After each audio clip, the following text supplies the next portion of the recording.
Hello साथियों, नमस्कार। आपने देखना शुरू कर दिया आपका अपना YouTube channel DS Mishra official और आपके अपने चैनल पर इस नए वीडियो सेशन के साथ आपका हार्दिक स्वागत है। और इस वीडियो में मैं बात करने वाला हूं कि जब से यह निदेशक प्राथमिक शिक्षा का पत्र निकला है विशिष्ट शिक्षकों के वेतन भुगतान के संदर्भ में, तब से ही लगातार शिक्षा विभाग में विभिन्न जिलों में निकले पत्र के अनुसार विशिष्ट शिक्षकों के बीच भारी कन्फ्यूजन पैदा हो गया है।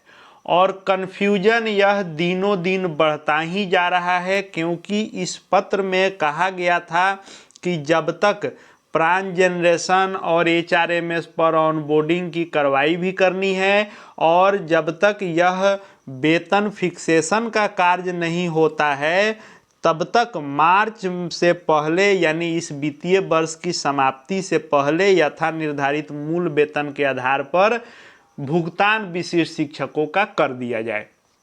जब से यह आदेश हुआ तब से विभिन्न तरह की अटकलें लगाई जाने लगी। अलग अलग जिलों से पत्र भी अलग अलग निकल रहे हैं और विभिन्न सोशल मीडिया प्लेटफॉर्म जैसे व्हाट्सएप, फेसबुक इत्यादि पर भी अलग अलग तरह से इसका विश्लेषण भी किया जा रहा है। तो वेतन भुगतान से संबंधित क्या क्या अफवाह आ रही है और वस्तु स्थिति क्या होगी, कैसे भुगतान का बात हो रहा है, उस पर बात करने वाला हूं। तो वीडियो में अंत तक बने रहेंगे और यदि चैनल से अब तक नहीं जुड़े होंगे तो चैनल को सब्सक्राइब करके बेल आइकन को प्रेस कर लेंगे ताकि आगे भी शिक्षा विभाग एवं शिक्षकों से संबंधित हर महत्वपूर्ण वीडियो आप देखते रहें। तो सबसे पहले इस पत्र के बाद कई सारे जिलों ने पत्र निकाला कि जो विशिष्ट शिक्षकों का मूल वेतन होगा उसके अनुसार फिक्सेशन होगा। कई जिलों में निकाला गया कि दिसंबर 2024 में जितना मूल वेतन होगा उसके आधार पर विशिष्ट शिक्षक के फिटमेंट मैट्रिक्स से किया जाएगा। कुछ जिलों में निकाला गया कि विशिष्ट शिक्षकों के फिटमेंट मैट्रिक्स के टेबल के अनुसार और समवर्ती देख करके नियोजित के मूल वेतन के अनुसार किया जाएगा। फिर समरूप करके निकाला गया कई जिलों में। लेकिन हाल ही में मुजफ्फरपुर जिले में जो सुधि पत्र जारी हुआ और उसके बाद से और कई जिलों में पत्र जारी किया गया जिसके अनुसार कहा गया कि यह जो फिटमेंट मैट्रिक्स टेबल है इसके इंडेक्स 1 के अनुसार भुगतान होगा। और इंडेक्स 1 के अनुसार भुगतान को लेकर के कई जिलों में पत्र निकले हैं।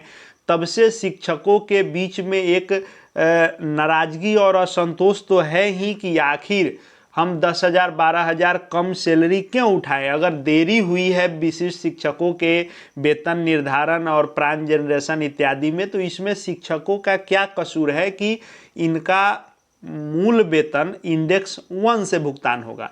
लेकिन अब इसी बीच एक और वायरल मैसेज किया जा रहा है विभिन्न सोशल मीडिया प्लेटफॉर्मों पर कि इंडेक्स 1 का मतलब है कि सबको 25,000 रुपया वेतन मिलेगा।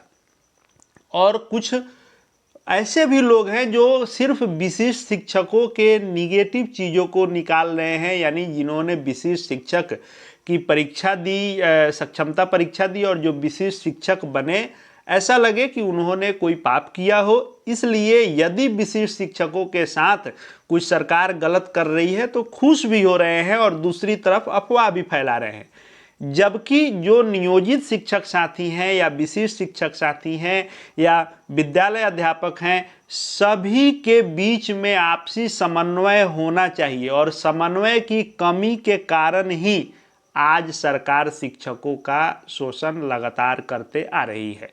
तो वह सारी बातें अलग है ही, लेकिन हम लोग इस पर बात कर रहे हैं कि जो यह कहा जा रहा है कि 25,000 रुपया ही भुगतान होगा सभी को, यह कितना सही है। तो एक तो इंडेक्स 1 के अनुसार भी भुगतान होने जा रहा है, तो यह बिल्कुल गलत है और इसका विरोध भी हो रहा है।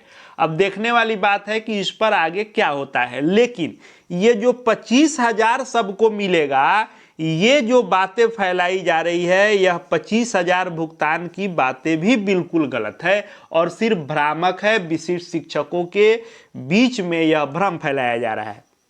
यदि इंडेक्स 1 के अनुसार भी भुगतान करता है विभाग, तो जो 1 to 5 के शिक्षक हैं उनका 25,000 मूल वेतन पर उनको HRA, DA, मेडिकल इत्यादि मिलके जो बनेगा उतना भुगतान होगा।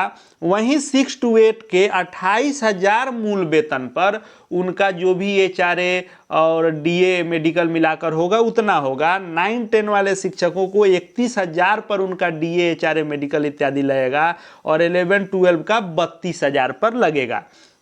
यानी यह इंडेक्स 1 के मूल वेतन के आधार पर भी यदि भुगतान होगा तो आपको DA, HRA मेडिकल ये लग के मिलेगा, 25,000 सबको मिलेगा। ये बातें बिल्कुल गलत है। हालांकि गलत तो ये विभाग कर रहा है कि इंडेक्स 1 से जो लोग इंडेक्स 9-10 में जिनका फिक्सेशन होना है उनका इंडेक्स 1 में वेतन भुगतान करना ये कहीं से उचित नहीं है। लेकिन जिनका भी 25,000 से भी यदि होगा तो 25,000 वाले को भी DA, HRA मेडिकल ये सब लगेंगे और जिनका 6 to 8 में है उनका 28,000 रुपया पर उनको भी DA, HRA मेडिकल इत्यादि लगेगा। वैसे ही 9-10 वाले का 31,000 पर लगेगा और 11-12 वाले का 32,000 पर लगेगा।